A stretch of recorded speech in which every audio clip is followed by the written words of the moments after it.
Hans, as part of this news, we're also hearing that the European Commission has begun an investigation into Android. Give us the significance.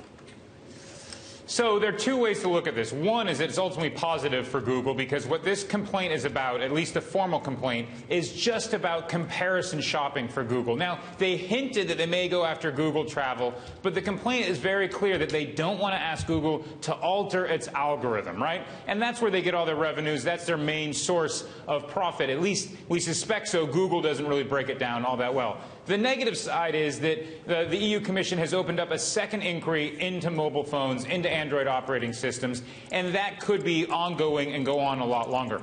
I just got to say, in the past, Eric Schmidt has been here in Berlin. They've pledged to work with the EU in the past. Remember that case, the right to be forgotten? Google has gone out of its way to try to play nice with European regulators, but there may be a limit to their patience. There's no limit to how many times Brendan Googles himself. We know that. We can accept that. I'm doing it right now as you speak. Hans, I'm now confused because I had understood that Google would have to change its algorithms to fix the problems. How can the problems be fixed if it's not changing its algorithms?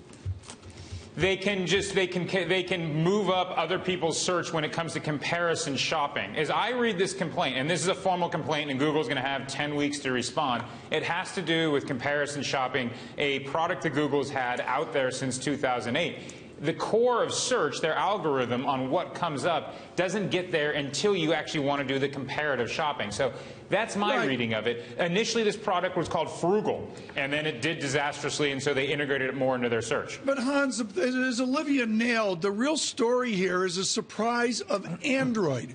Why is the EU, why are they upset at Android and not the iOS, Apple, iPhone system?